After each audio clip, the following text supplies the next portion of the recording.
Hello friends, good morning, Vande Mataram, Jai Bharat, Jai Shri Swaminarayan. My name is Milind Dolaria. In this video, we start our new exercise. It is exercise 4.1. In this exercise, we will learn about range and coefficient of range.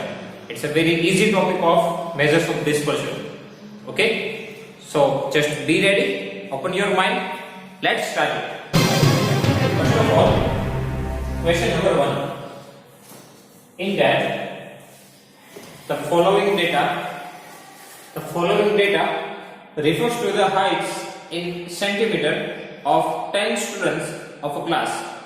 Find range and coefficient of range of height of the students. So here we need to find the range and coefficient of range. Okay. Total height of 10 students is given to you. Now, for range, we need to find the two things. Okay, XH and XL. We need to find two things, XH and XL. Because what is the formula of range? Formula of range, R is equals to XH minus XL. Now what is XH and XL?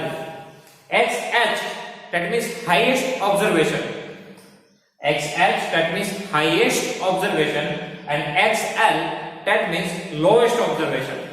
We already discussed these things in our theory part.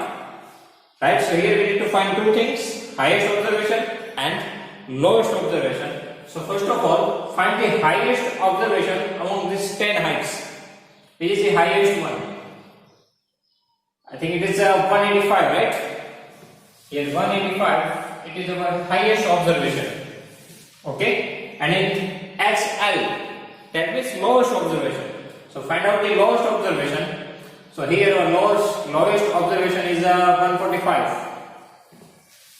So XH, highest observation 185, XL, lowest observation 145. Now we can find the range by using this formula XH minus XL. So highest observation XH 185 minus lowest observation XL 145. Now subtract this to value. So 40. So our range R is equals to 40. And this is absolute measure. Okay, here our range R is an absolute measure, and absolute measure have a unit.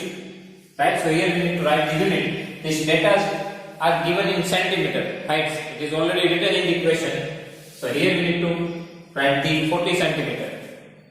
Okay, here we need to write the unit. Now after that we need to find the coefficient of range.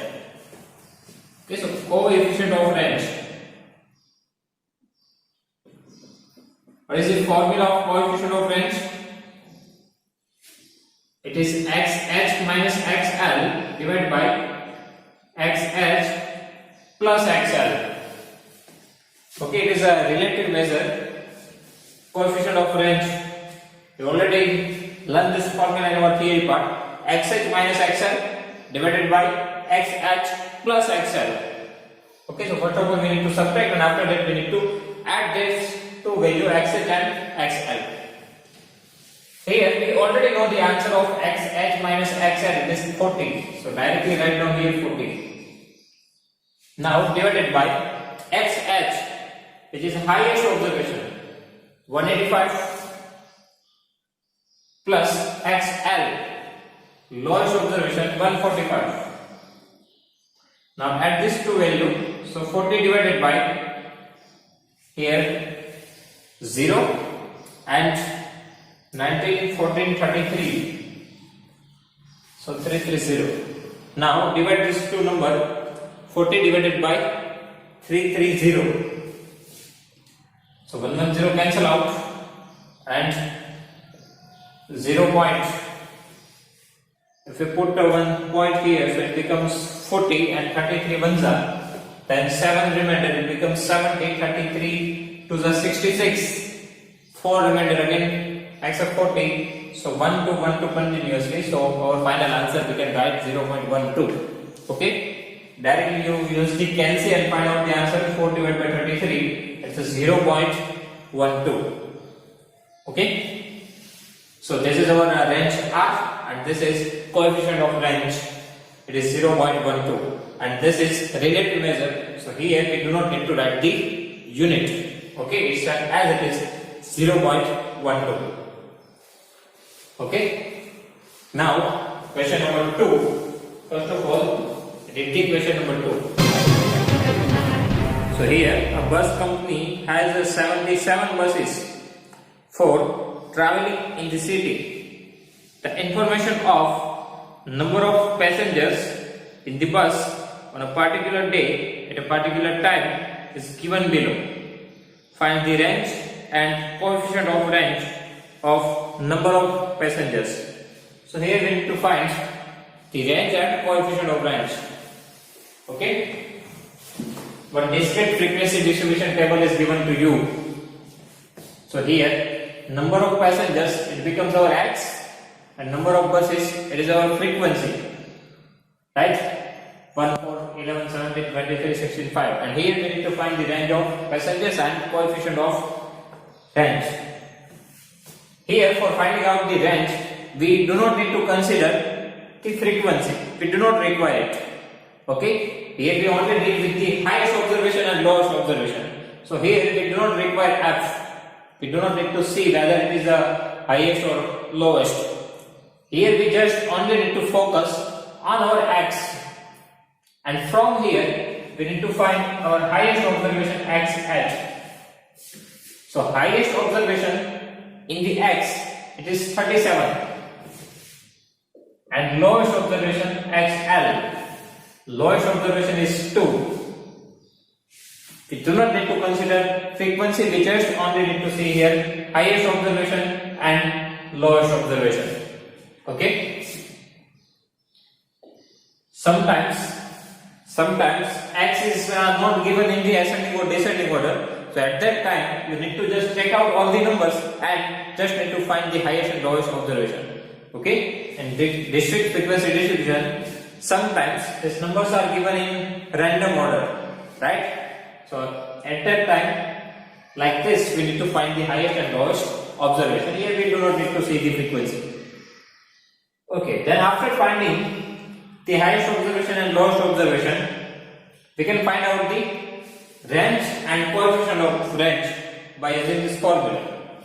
So here, range R is equal to xh minus xl. So value of our xh, highest observation 37, minus lowest observation 2, and 37 minus 2, 35. Then after that, coefficient of range. So coefficient of range, this is the formula, xh minus xl, xh plus xl, xh minus xl divided by xh plus xl. Now highest observation xh, this is 37, minus lowest observation xl, this is 2.